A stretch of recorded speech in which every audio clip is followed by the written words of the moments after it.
Let's see, you drain what's left of the oil in it. There wasn't much, but anyway, I'd rather have it in there than on the floor.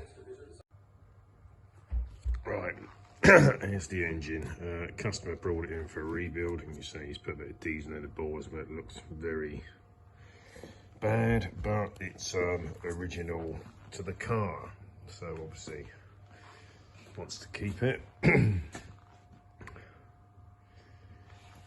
Usual crustiness. Ooh, that's a little bloody nail in there. Nice, the handy scraper. But yeah, you can see can followers in there with leaves, crap, crud, rust. Yeah, been exposed for a while. This is the head.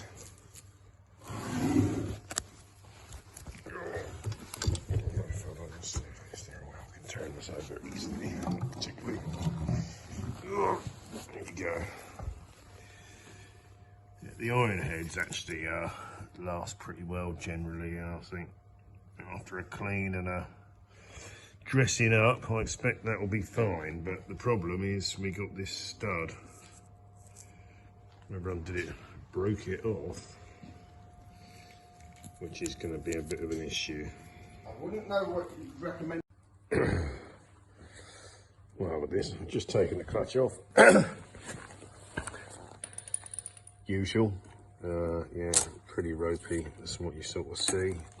Flywheel kind of condition. Let's get this sorry, this pinged off. No, not pinged off. This is the bronze spigot bush. Goes in the end of the crank like so. Bit loose.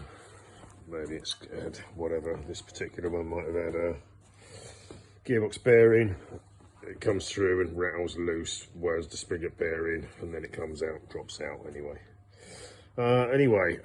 Yeah, luck upon lucks. I just cleaned up this broken stud and got hold of it with the big adjustable spanner. I thought, will it move? And it moved. Result, I was expecting to have to drill this, heat it up and do all sorts. So, yeah, treble lucky on that. Anyway, we'll carry on. I'll undo some more bits. Right, got the pulley off. Anyway, yeah, end pulley's down there. I mean the starting dog, but anyway, yeah, get that off with a spanner. Gently tap this off. Jeez. Been on there a while, but anyway. I just clean it off so it's easier. I don't need to clean all this dirt off and all this crud, or we'll just get the lion's share off of it, and then I can start taking some other bits off. Unusual seeing what this looks like, a bloody nail. Stuck in the water jacket. There should be a drain tap on there. Normally these ones, they have like a feed pipe that comes through here. Through that hole, so when it's in the car you can just like reach your hand down with all like the manifolds and stuff in the way, and you can just reach down by the radiator and undo the tap and it will drill out the front. Right, got all the tiny stuff off the end, washed it down with a bit of brake cleaner so it's a bit cleaner and tidier. Anyway, just looking at the cylinder head, taking the manifold off, undo all the bolts as normal. These especially worse on the alloy heads.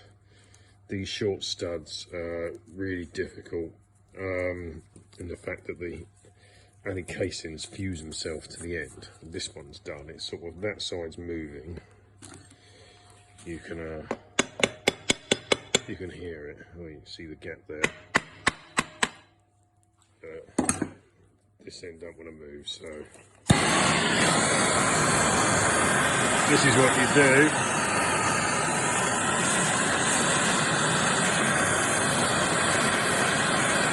Warm it up, let it cool down, warm it up, let it cool down.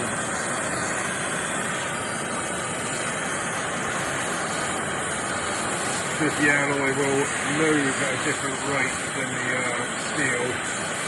It will sort of crack and break any like little bonds in between and you can maneuver it off.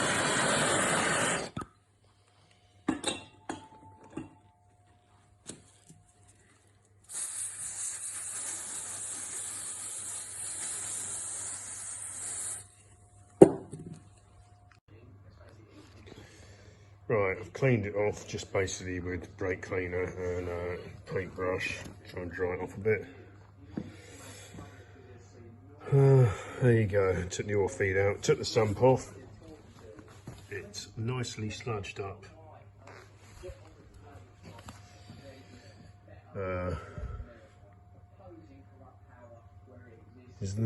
Could be a shadow, could be a sort of score line on the cam, not sure. I'll examine that when I get it out anyway.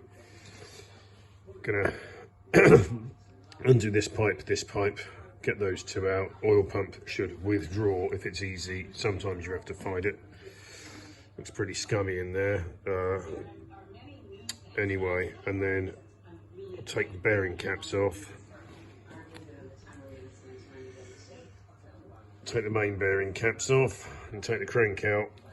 Then we put the crank back on the pistons and then push the pistons down, or I'm pointing down on the block, down towards the sump. Then we can clean the stuff out of the bores and then knock the pistons back through the top. Right, now, normally, if you get hold of the oil pump out of a normal engine, one of these or one of these, one of these are a 1725, you can get these and you can just sort of twist it. Just think about this one doesn't want to move.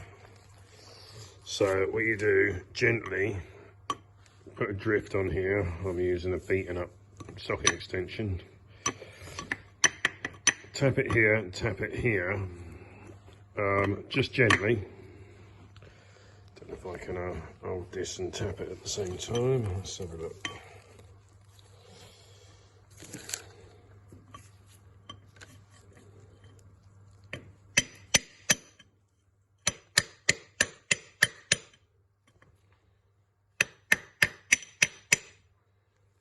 Anyway, if you look,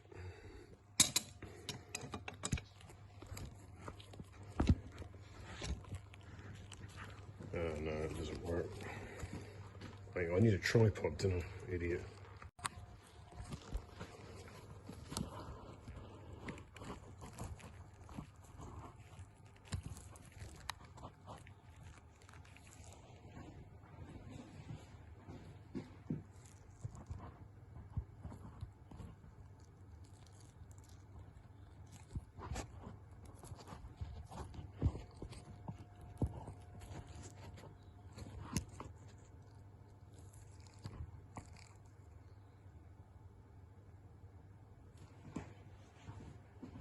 Right, hopefully this is recording long enough and you can see this. Anyway, as I said, you're going to tap it gently, but if you watch that, you can see it moving slightly. If you get it moving slightly, happy days. If you're hitting it and you're hitting it harder and harder and harder and it's not moving, you just want to do something. So go to plan, heat it up.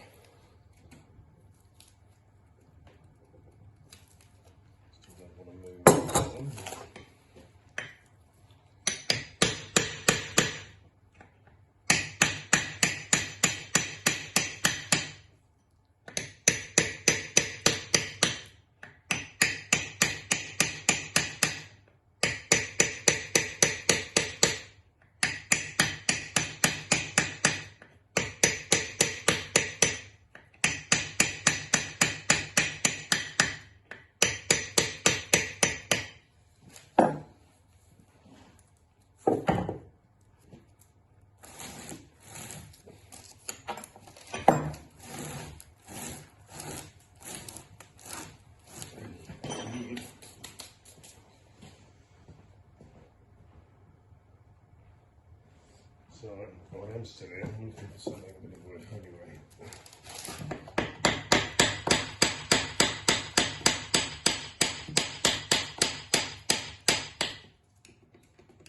You see the size of it.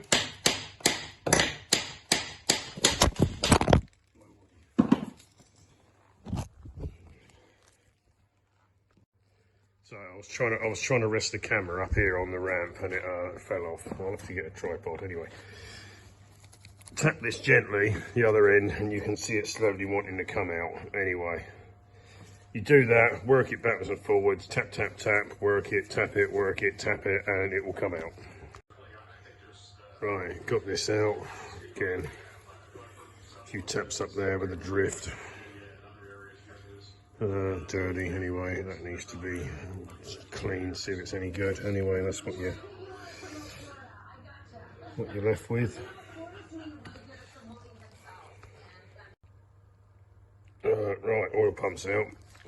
Loosen these bolts off. These are actually like a snap fit, and you have to. I just knocked this one out with a mallet and thought, oh well, maybe you'd want to see some of the sound, see how it's doing. But this is what it looks like. See, there's traces of water in that bearing cap. Yeah, water on that crank. Spots of crap. You like that, so you'll be sort of just give them a gentle tap like that, and it will wiggle loose. What's that one like? Wait, seal, yes. Surface rust, sort of water in there. Sometimes stuff like that, you can sort of have a clue. So maybe the reason it was taken off was water pump issues or something like that. Overheating maybe. Could have had water in the oil, could have had this, could have had that, could have had all sorts. Anyway, I'll undo a couple of the bearing caps and then we'll take that off. Right, let's have a look at this bearing cap. Now, when you get these, I always sort of tend to lay these out on a bit of clean newspaper. Lay them out in order, and you've got to make sure that the right bearing caps, it is imperative that the right bearing caps go back on the ones they come off of. The journal doesn't actually look too bad.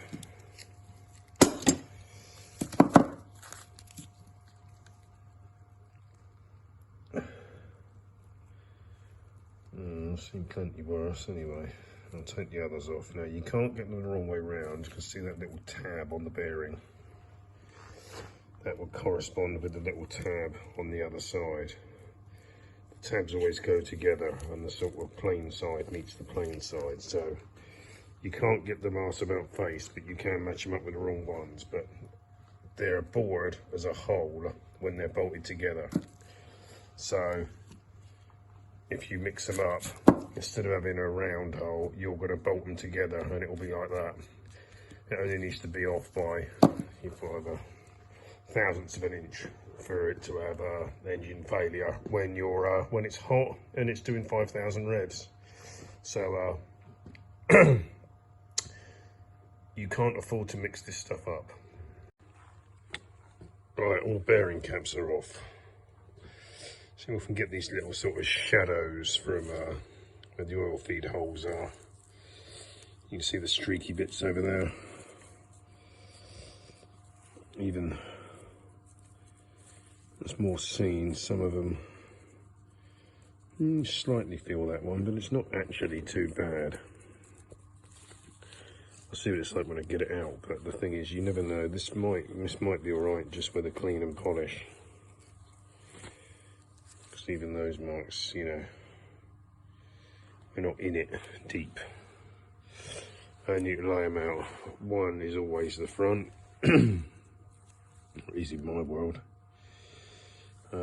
These are the bearing caps. You can see it's like surface rust from where it's been sat in the sump. Bearings are shit. It's got like a bit of a, I call it like a burnt edge, but you know, obviously when the engine's going around, the thrust is on the middle part, so where it's going to get its travel. So I'm not thinking that well today. I've got a shit cold.